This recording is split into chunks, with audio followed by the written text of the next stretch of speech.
இன்றைக்கு நான் உங்களுடைய மத்தியில் கர்த்தருடைய வார்த்தையை கொண்டு வந்திருக்கிறேன். கர்த்தர் உங்களோடு பேசுவார் என்று நினைக்கிறேன். யோவான் சுவிசேஷம் 7ஆம் அதிகாரம்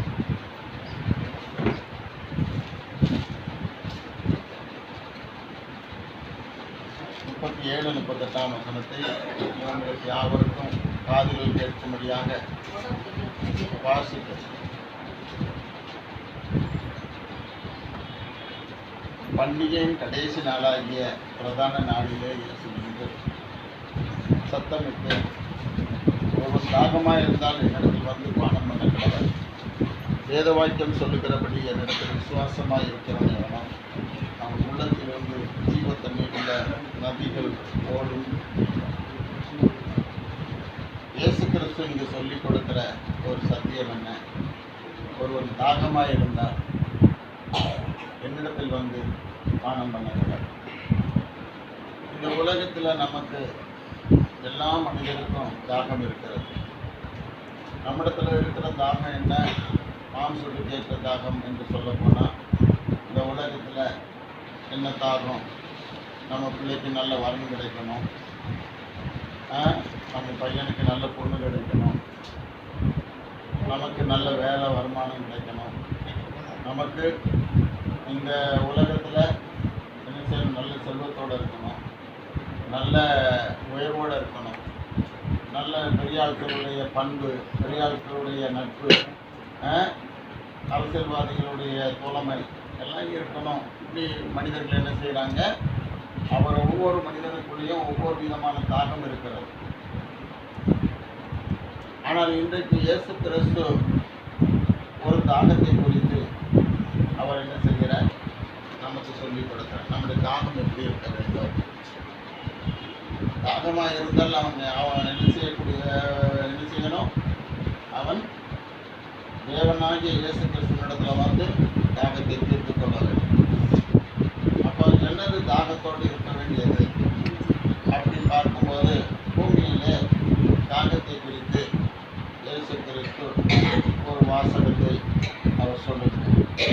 அவர் சிலுவையில் ஏறின போது, அவருடைய சிலுவை மரத்திலே அவர் தொங்கிக் கொண்டிருக்கிற நேரத்தில் யோவான் 19ஆம் அதிகாரம் 28ஆம் வசனத்தை வாசிக்கும்போது, அங்கு தேவன் சொல்லுகிறத பார்க்கும்போது நான் என்ன சொல்லுகிறேன்? நான் தாகமாக இருக்கிறேன். வாசிங்க. யோவான் 19:28.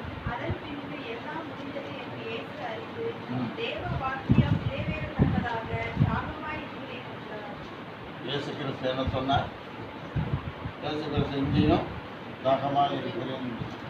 அப்போ இந்த உலகத்தில் வந்து நமக்கு தாகம் இருக்கிறது. பூமியில் இருக்கிற மனுஷனுக்கு இருக்கிற தாகம் என்ன? இன்றைக்கு இருக்கிற மனுஷனுக்கு இருக்கிற தாகம் என்ன? தேவனுக்கு இருக்கிற தாகம் என்ன? இயேசு கிறிஸ்துவுக்கு இருக்கிற தாகம் என்ன என்பதை குறித்து உங்களுக்கு சுருக்கமாக கற்றுக் கொடுக்க விரும்புகிறேன். இந்த தாகங்கள் எத்தனை வகையில் பிரிக்கப்படுகிறது? என்னென்ன தாக உடையவனாக மனுஷன் இருக்கிறான்? மனுஷன் தேவனை பிடிப்பதற்கு என்ன செய்ய வேண்டும்? தேவனிடத்தில் சேருவதற்கு என்ன செய்ய வேண்டும்? தேவனை எப்படி பிடித்து கொள்ள வேண்டும் என்பதற்காக இந்த தாகம் மனிதனுக்கு கொடுக்கப்பட்டிருக்கிறது. அல்லேலூயா, அல்லேலூயா, அல்லேலூயா. ஆகவே தாகமாக இருந்தால் ஒருவன் என்ன செய்ய கடவன்? என்னிடத்தில் வந்து பானம் பண்ண. அப்போ தண்ணீர் தாகத்தை தீர்ப்பதற்கு என்ன வேண்டும்? தண்ணீர் தேவையாக இருக்கிறது. அப்போ இந்த தண்ணீர் என்று சொல்லுகிறது என்னது? வேத வசனம். தண்ணீர் என்று சொல்லுகிறது தேவ வார்த்தை. இந்த தேவ வார்த்தைகளை ஒரு மனிதன் விசுவாசிக்கும் போது அவனுடைய தாகம் என்ன செய்யப்படுகிறது?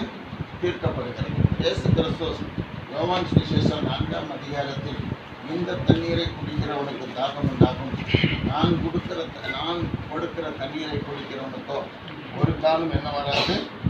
தாகம் வராது என்று இயேசு சொன்னார். யோவான் சுவிசேஷம் 4ஆம் அதிகாரத்தில் இயேசு என்ன சொல்லுகிறார்? இந்த தண்ணீரை குடிக்கிறவனுக்கு என்ன உண்டாகும்? தாகம் உண்டாகும். நான் கொடுக்கும் தண்ணீரை குடிக்கிறவனுக்கும் தாகம் உண்டாகாது. வேதவசனத்தை வாசியுங்கள். 34ஆம் அதிகாரம் 13ஆம் வசனம்.